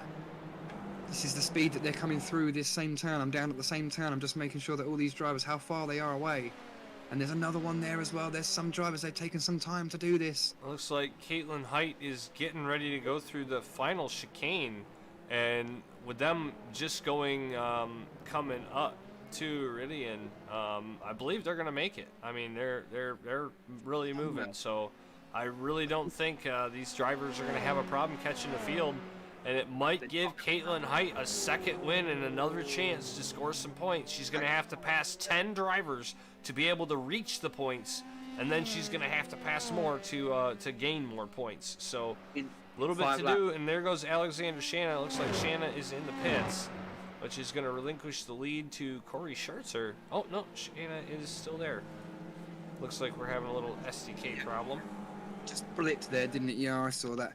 But yeah, this is it, and they've not got a long time to go racing either, so they are going to be, they're going to have to deal with this in a very short space of time indeed. They really are. They've got 5 laps to get this done, and for Caitlin, that's a ratio of 2 cars per lap, just to get 1 point. So if she wants to get any more than 1 point, she's got to do 2.3 cars per lap, or 2.8 cars per lap. So yeah, this is going to be... yeah. All right. So as we get ready to go, a big change up through the field. So let's take you through the field real quick. Alexander Shanna sitting in first place. Corey Schertzer in second with Anthony Wallace in third. You got to remember Corey Schertzer has not pitted yet. So he is, and Shanna. So those two are going to have to watch it there. Steve Bunting in fourth place in a BE Racing Machine. What a great run for Bunting today. Matt Stelflug coming back after an incident in P5. Cristiano Schegeman P6. Matt Turner P7. Those were your O'Keefe P8. Jay Watts in 9th. And Stuart Gibbons running out the top 10 at the moment. We're going to get ready to go back racing here in just 1 second. So that was it. That was your theoretical lead before, isn't it? We had Schegeman in the lead, just ever slightly being caught by Turner there. And we were just going to wind that in and see if he was going to catch him towards the end of the race. So as it goes, our racing dynamic as we get to go racing, I really don't understand the madness behind the man that doesn't pit from the lead. I mean, maybe he didn't want to give up that lead position, but he's definitely going to give up that lead position instantly. As soon as he does pit, he's going to fall hard all the way back down the grid, same as Schartzer will. And Wallace, Wallace is up there as well. I believe that Wallace has pitted, hasn't he? Or I think, no, maybe these top 4 haven't pitted. I'm really not sure because there's so many cars. But Stelflug's definitely pitted, whether he's got enough fuel or not. But Turner's only 2 places behind him. I wonder how much we're going to see that kick off because Schegeman is in a CUDA sandwich. And Turner is the one with the potential to take the biscuit as we see Oh, a little bit further away down the grid. Height in 20th position there, so she has got, yes, you are correct. Shanna takes off. We're going back racing. 5 more laps to go here in Belgium. Damn. Now, as we come into La Source for the first time, everyone's pretty spread out. We've got Corey Schartzer in second place from Alex Shanna in first place. Stelflug takes a nice easy line in there, so does Turner. Oh, Turner spins into La Source! Turner, and he gets collected by Goodneck for good measure! And that's going to be another safety car, I think. That's got to be championship in the bin. That will make Caitlin Height the Season 2 IFL 3 champion. She doesn't have to score any points now. She doesn't have to score any points. She's got enough points already at this point that if neither of them score any points, that's it. It's over. It's over, ladies and gentlemen. As we continue racing in Belgium, sorry, it's over. Caitlin Height is the IFL 3 World Champion as we see Gutenek spin into Radion again because of the damage that I'm sure he's got. As we see going already up the front, this is crazy. So we'll try to put our mind back onto the leading fight. Sorry to distract there, but we've been waiting all season to find out who that would be. As Schartzer gets, Shanna still got the lead by a mile there. Schartzer under the heat there from Wallace big time. Stelflug all on his own there in front of Schegertman, who just went wide. I can't believe that. Now you got to remember, Schartzer and Shanna have to pit, so it's gonna be between Stelflug and Wallace and Schegertman right there for the lead. And right now, Wallace is trying to make a move on Schartzer and try to put some distance between him and Matt Stelflug. Absolutely mind-boggling. These guys are fighting so hard as we see the two BE Racing guys go toe-to-toe on the last lap, on the last bit of the section of the race. But they're going to get caught by Christina Ryan, who's going to make absolute mincemeat of these two on the back straight. I do believe she's got one already. She's looking for the second one. Hopefully no damage, and we've got a little bit of fighting going further on up the grid as well. This is absolutely insane to keep her in. We've got Joe Watts going for the outside of Danny O'Keefe there. And we've got a little bit of fighting going up the front as well. This is spins it! Matt Stelflug moves into the predicted purse spot at the moment. Can't believe Anthony Wallace spins in the chicane, gives the lead, or the predictive lead to Matt Stelflug at the moment. Cristiano Schegertman right behind him. So that's it, this is for the lead, you are right. So that spin may have put Stelflug into the lead. He may be looking at his first race win here because Schartzer and Shanna have got to pit. And this is insane, but he's under heat, big heat. And Schegertman's got the tides turned. Sheg was in a CUDA sandwich, and now Stelflug is in a turning point sandwich as Schegertman goes to the outside. Stelflug's going to keep the defensive line. It looks like they're about side by side. We know Schegertman's got a good break. Yeah, he's copped that off. He had that done well in hand, didn't he? But now he's got his teammate, who obviously there will be no fighting back from this because we know his teammate's got a pit. So I'm assuming he will let him straight past. And we still got Watts and O'Keefe fighting hard for this. This is going to be really tight now. He pulls out from the inside to go down the downhill. O'Keefe goes, oh, well, they touch each other, but O'Keefe just manages to see that one coming. If he'd have fully committed to that, he'd have been off as well, as we see Caitlin Height already up into P10. 10 positions in 2 laps by this lady. Oh my God, she's on a charge today. But she doesn't need to do any of this because she's already the champion. I wonder if she knows this already. I wonder if she knows she's already the champion. She's just trying to make up any ground that she's got. Insane, insane, insane stuff as we still see Shanna in the lead, Schartzer in second, Schegertman in third. Really tight now, Stelflug still trying to pressure these pink guys up there. What a Belgium Grand Prix we've seen. What a Belgium Grand Prix. As we see Bunting all the way down in 13th. Unfortunate because he was fighting with his teammate there. Bunting going backwards. Cannon moving up. I think he's just lost a couple of places there. Just losing the speed there. We're looking at Redmond coming in fast there. Oh, that was Herbert. Is that Redmond? That's Redmond. It's so hard to keep a line of who's going and what's going on. Turner in the lead. There's the team orders right there. Schegertman gets by Schartzer. Schartzer blocks off Turner. Schartzer going to do everything he can to hold Turner off, and he hits! He hits Matt Stelflug on! Oh, no! He hits Matt Stelflug off the track, and Stelflug's going to go take the pit lane. He's going to call it a race. He's got too much damage. That is the worst weekend that CUDA Works have had since Watkins Glen. Oh, my God, for those guys. Oh, my God. Well, and this is what happens on the races, ladies and gentlemen. You win some, you lose some. You get a 1-2 in Suzuka, you get a nothing and a nothing in Belgium. What a day we've had for the IFL. What a day for Caitlin Height. This is insane. This is absolutely insane. Shanna still in the lead there with 3 laps to go. How much further can this man get with no fuel? I have no idea how he's managing to keep it out so long. Maybe he's just eking out everything he can before he knows he has to pit. Unless we're just missing a trick here. But I am sure Shanna has not pitted yet. So Shegertman should be duly given this race. Because we see Schatzer unfortunately collide with Matt Stelfrick there, removing all potential of that. Danny O'Keefe just getting the break now. Watts just getting the break now on Danny O'Keefe. I think we're safe for any position changes. We're just looking at Height now, coming into the back of the points now. On the back of Ryan, these two drivers had the lead coming into turn 1. They had P1 and P2, and both have had an incredibly unfortunate afternoon. But it still worked round, and the mistake of one corner from one driver just swings the fate from a fantastic race to a dead one. And it pulls the championship swiftly back into Caitlin's grasp. And how the fates can change so much in one day. This absolutely looked like worst case scenario for Caitlin, and she will be bittersweet having had all that bad luck in one race, but also the main competitor spinning out and dropping the ball. And this is it. And with Stelflug at the back as well, I think she may, depends on how many points she can rustle up now in this next 3 laps, she may also grasp the constructor's lead like we mentioned earlier. But we'll keep our eyes to see how that goes. At the moment, she's sat in a position that will give her just 2 points, which won't be enough. But there's still fighting going on, ladies and gentlemen. There's still fighting. Jonathan Lilly comes on hard from Smith, goes on the inside of this chicane. Gets the move done. Christina Ryan looking hard as we see Danny O'Keefe peel into the pit lane there. So one of these drivers that's really going to lose a heck of a lot of track positions now. Christina Ryan and Caitlin Height now moving line astern. I do feel like Caitlin's not going to fight as she backs off again. Is Shegertman been caught in something there? I just heard a bit of team radio there. Did we hear something? We've got Schatzer there. They're coming strong down there. We've got Alex. Is that Shegertman in theoretical lead? We've still got Shanna all the way on lap 22 with no fuel. It just shows you how much you can save under the safety car. Absolutely unbelievable. Are you absolutely positively sure Shanna hasn't pitted?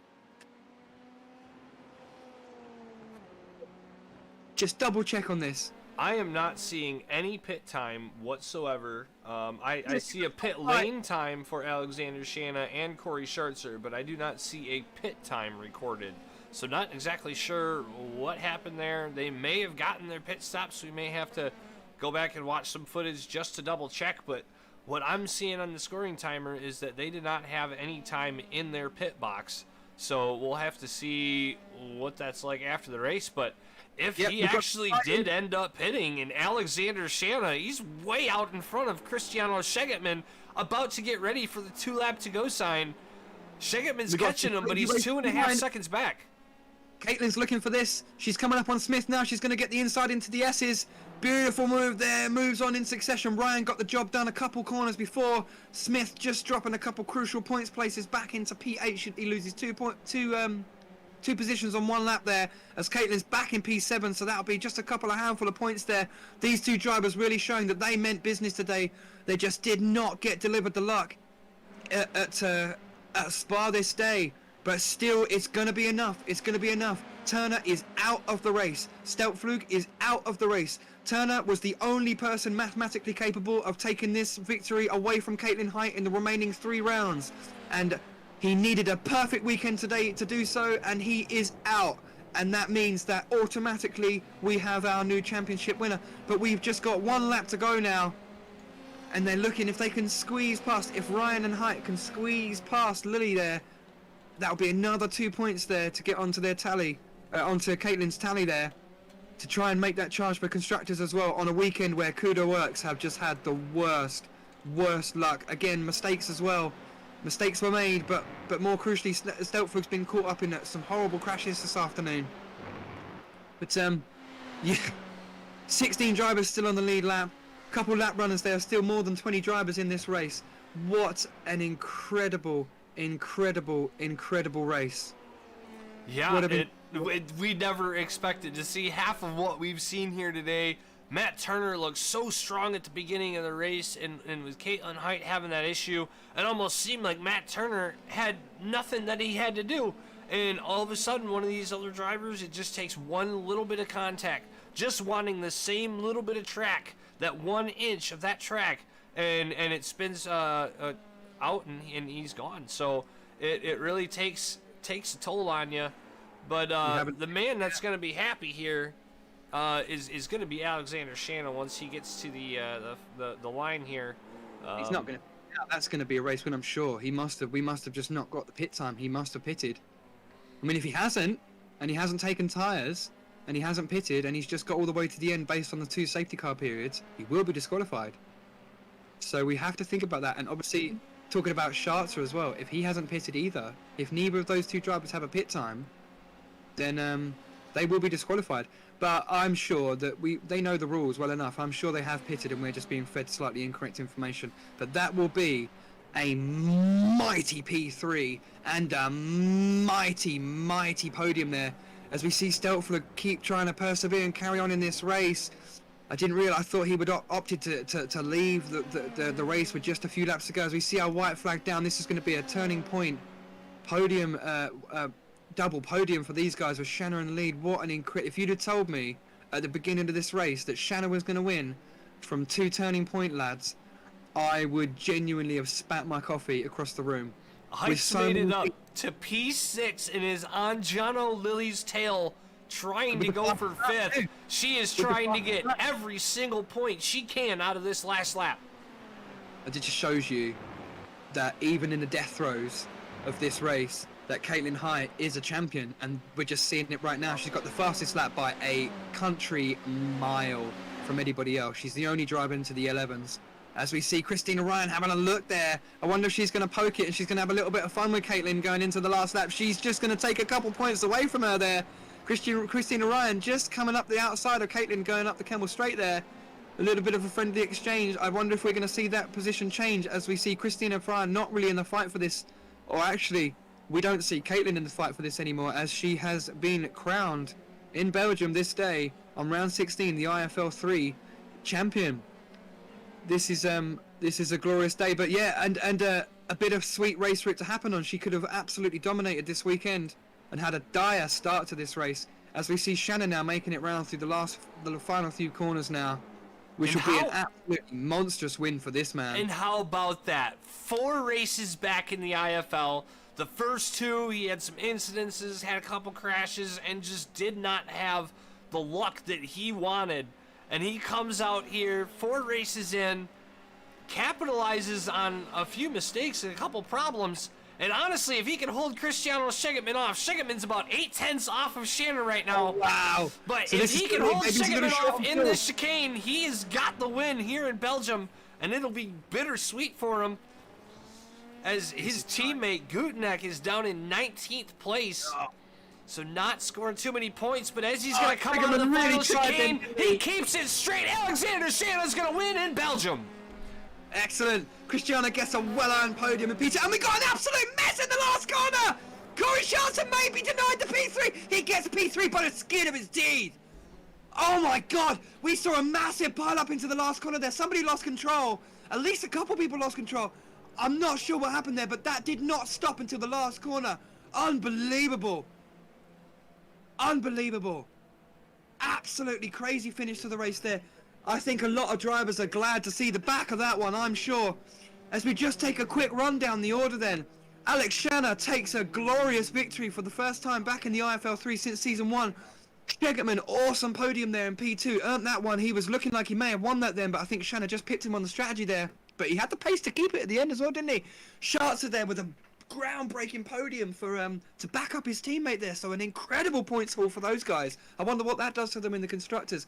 Lilly, incredible 4th. He had a little bit of contact there with a couple of drivers, unfortunately mixed with Caitlin there, taking P4. Watts in P5. Both of those guys cannot shake that result after the luck that they had at the beginning. They both made mistakes. They both had a couple of spins and things like that. So to be in 4th and 5th, incredible. Height, what a drive to return from the back of the grid to come through to P6. Incredible, incredible stuff for the new champion. And Ryan there, In P7, I think they did exchange. They swapped those positions back to give Caitlin those extra 2 points coming on the last lap. Smith in P8, Cannon in P9 on his first race back in the IFL for some time, and P10 goes to O'Keefe. He just lost out on the last bit of that race there. I feel like he could have had a lot better result there. Dominic Herbert all the way up into P11 after he was nearly a lap down as well. Collins in P12, Beddoes in P13, Nick Marshall in P14. Some of these drivers having a really tough race today with this massive grid. Stuart Gibbons in P15, Ollie Ricks in P16, Matt Turner losing the championship at round 16. He couldn't ever really call it his own, but that's it, officially mathematically impossible now in P17. Absolute dire result for that man there. He's just come over the pit lane now, and his pit road now, and his teammate's just going to finish behind him in P18. So the worst possible result for those two, well and truly out the points.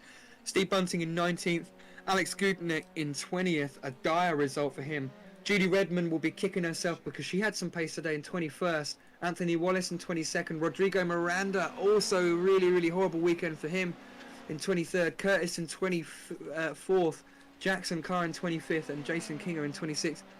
What a insane round 16. I'm still just catching my breath after that one, guys. What a race. What a race. We will just look to see if we can get some of our podium sitters in for an interview, because that was just absolutely mega stuff from pretty much all the drivers up and down the grid there. Absolutely insane stuff. Absolutely insane. As we can just what a drive. What a race. That was crazy. We are going to see if we can't get our podium finishers and Caitlin Height, our IFL 3 champion, here in the broadcast booth for some interviews. We will be right with you here in a second. Let's show you our race results here in Belgium. What an insane race. I'm still just trying to get... I mean, there's a lot... What mixed emotions up and down the grid there must be. It really must just be absolutely crazy right now. Some of those guys really feeling the heat. I mean, it looked like some of those drivers are really going to wear some bad luck. And it just came straight back to them. I can't believe that... I can't believe that the title just swung so quickly. That's absolutely mind-blowing. Absolutely mind-blowing. I'm just going to see... Let's just see if we've got... Congratulations, Alex. Oh yeah, that's it. Sugarman's down there. Who else is our podium sitters? We've got Alexander Shanna. And... we've also got, so we will get our, Rob, if you would like to interview our P3, if we've got Corey Schartzer, it would be really nice if we could get Corey Schartzer up here for his podium. Let me just try and message the group and see if we can get these guys in this chat. Well, we've got our first and second. We do not have Schartzer or Caitlin Height at the moment. But we will see what we can do. There we go. Looks like Corey Schartzer walking in after a long, hard, grueling race. Corey, P3. Dude, yeah, he's just switching his headset. We're gonna get that. But wow, what a drive for Turning Point, getting it both on the podium. Corey Schartzer and Cristiano Schegetman. We were talking earlier in the race, Cristiano Schegetman, can he come back and have it? And there he is, sitting up on top of the podium with his teammate Corey. You got us now, buddy? Yeah, I do. Sorry about Corey, that. what a crazy, long, grueling race. You got yourself a podium, P3, man. What did it take? That it looks like you might have had an early pit stop that really got you on a good strategy for the end of the race. Talk us through it. Well, the early, I just had a little bit of rear wing damage at the early stages there, and I tried to push it through, but back end was just a little too slidey for me going through those high-speed corners. So I decided to dive it in the pits at the end of that safety car there. I actually had a bug telling me the pit lane was closed, or I would have dove it in earlier. So it actually somewhat helped me in the end, I suppose. Yeah, we then just, seen you had some issue. We were having some issue with our timing that it looked like you and Alexander Shanna had not pitted. So we had to kind of review that time. Figured it was kind of being fed kind of some poor information. With so many cars on the grid today, it was really hard to kind of pick out where everybody was. What was your goal? What was your mindset going into this race, knowing that there's 25 or plus drivers on the grid? What was your mindset to set you up to have a good run here today? Basically, in the early stages, I was just trying to take it as easy as I can. Try not to get into any, turn one incidences or anything like that. Later on in the race, when everybody got kind of spread out, is when I decided to kind of start pushing the tires and, see what kind of lap times I can put down. And I was just trying to keep it consistent as well, because I'm learning in these F3s, if you can keep a consistent lap time, you're going to be in the top 10 every race. That's it. Just well done on the podium, dude. We've said for many a race now that we're looking for you to be up there with your teammate, backing up on the points. And this is it. This is exactly what you needed to do. This is exactly what you need to do. Huge points for you guys today. And you're going to see that on the constructor standings. You're only a smidge behind the drivers around you in the constructors' points. You are one of the teams that could take the lead. And you've just done a happy helping towards that as well. I know Alex has done the best he can to winning and taking his points, his team 25 points forward. But you guys are going to do a lot more than that with the accumulative of what you've got. So very well done today. Thank you, sir. I appreciate it. Very good drive, but and that's it. Hopefully, we see you back on the podium many more times, Corey. Hopefully so. Hopefully. Go and celebrate with your team, buddy. You were one of the few teams today that can celebrate some winning glory, because as you go and watch this stream back, you'll see many a driver lost out today. Yeah. And one thing I do want to do is apologize to Maxwell Stillplug. I did get a little into him there, so it's my apologies for that. This is racing. Yep. It's racing. It happens. Yep. So good luck, dude, for the next races. We've got 2 races to go, Silverstone and Hockenheim, and we bid you the best of luck for that as we get our next 2 drivers in. But dude, very good podium. Thank you. Appreciate it.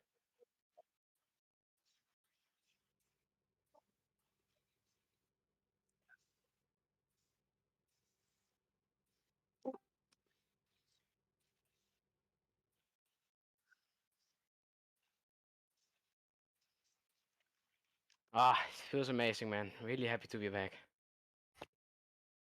Yeah, I don't really know what to say. Yeah, that was just from your perspective, I bet you probably couldn't read a lot of what was going on around you. There was just so many things that came together. You can go back now and you can watch how you managed to finish where you finished, but that must have been really hard to call in the race, and just so many big names flying up and down the grid, and so many small names flying up and down the grid. It's hard to call it all, isn't it? Yeah. It was a really tough one today. No, yeah, fantastic. And like I said, we just said to Corey as well, you've got your teammate up there backing you up on the grid.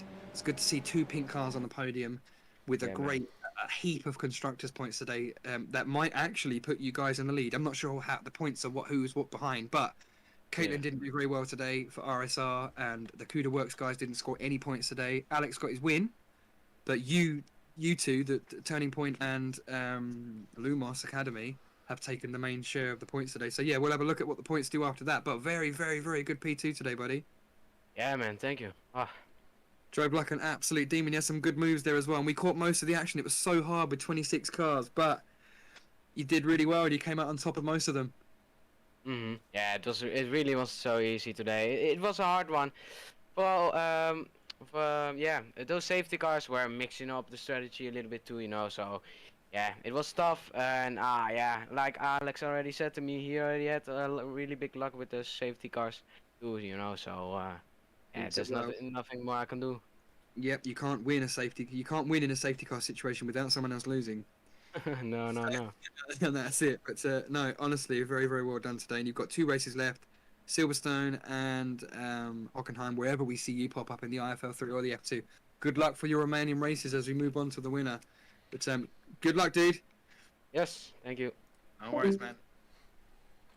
And we would just get our race winner, first time back in the IFL for a whole bunch of time.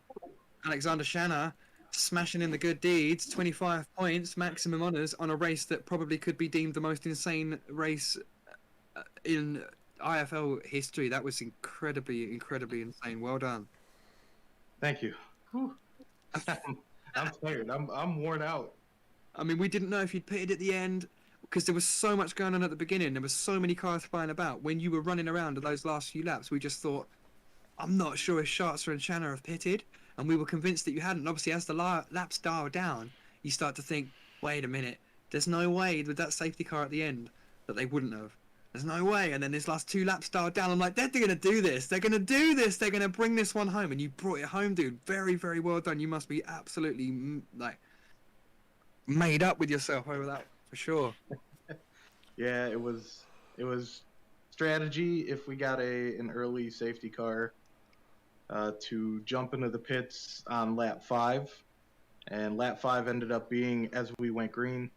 So I did that as we went green. I snuck into the pits, jumped into the pits and got a tire change, a fuel change, and by the time everybody got out of turn 1, I was, only I think 9 seconds back behind the field and gaining. Nice. So it was a full load, a lot of fuel to have to be concerned about, but commit to it, yeah. But Nice. we knew that I was going to do that. Gutnick, unfortunately, he was going to go the opposite direction and go almost 18 laps on fuel, and then hop into pits and then do a short little stint and try and get those tires up really fast. But he had a little bit of knocking around. I heard over the mic with my team, and it was a team effort today. Everything seemed to work out just great for the team. Unfortunate for Gutnick to be knocked so far back, but That's it. I mean, look, you so many winners and so many losers today. So the grid was very, very, very inverted by the time we got to the end. I mean, I can't remember what position you qualified, but I don't even think it was in the top 10, was it? nope, it was 12th. I knew I had more pace than that, and I just couldn't get a lap down with optimal temp in the tires. I'd get 2 laps in, and I'd get a mediocre lap down and say, okay, here we go, and then go for a lap, and then I'd hit a curb a little too much, or I'd catch a little bit too much tire spin on the exit because the tires weren't quite up to temp yet, and it was a hard go in qualifying, but I knew it was going to be a race of attrition. It wasn't going to be everything all at once, and we avoided the turn 1 incident. I think gained 1 position. Alex jumped way up there. We were kind of expecting me to drop back and him to jump up with the fuel loads that we had. So we were very happy with how things were going about halfway through the race. And then I think he was the cause of the second caution with another car. So I hate to see it, but we had the great strategy. We'll execute on it next week, though. I could have not. I could not have called that if you'd have said to me that you were going to win this race. I'm not saying I'm denying you from it, but so many things had to happen in front of you, and they did.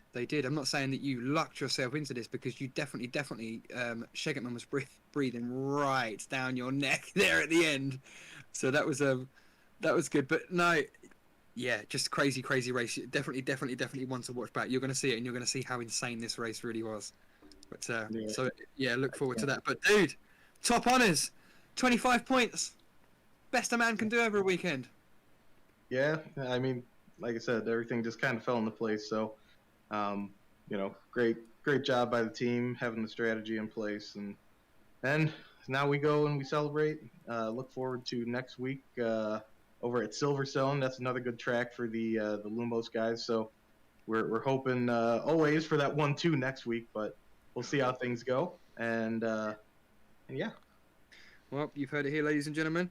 A bittersweet weekend for Lumos eMotorsports, with one of their drivers taking the ultimate spot of the day and one of their drivers finishing so far down out of the points. So they will be sat there head in hands, and also with the champagne out. It's always a difficult weekend when you don't succeed well as a team. You always want to succeed well as a team. But very, very, very good racing there. Alex, dude, well done on the win. And we will move on as you look to close down this stream, buddy. Yep, Yeah, thanks, guys. And just a quick shout out. Always, I got to give a shout out to the wife and the family, the team, and of course you guys up in the booth, the admin group, and all the drivers out there. We had, I think, a record 27 drivers in the grid at one point. So, thanks drivers for coming out. You guys make it happen. That's it. And I think that what you're saying right there, the 26 drivers, that just made it all the more difficult for everybody. But I'll let you get off and shake some champagne about, buddy. Enjoy your celebrations, and I'll catch you next weekend. Yep. Thanks, guys. See you next week. Definitely, dude.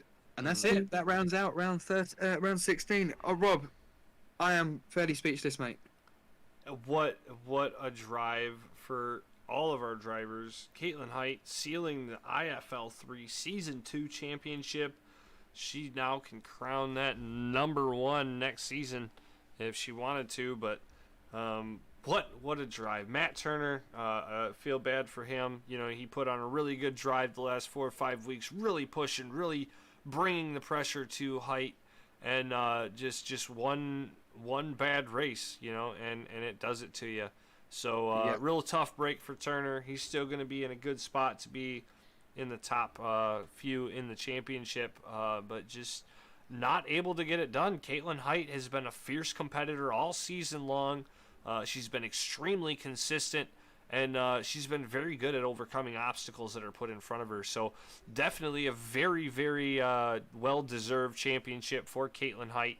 And now the next 2 races are just trying to seal that Constructors Championship for her. She gained, I believe she retook the points by 15 points today, if I'm not mistaken. So Turner and Stelflug still have the chance of taking home the Constructor Standings in the CUDA Works machines. But as of now, RSR Esports has moved back to the #1 position.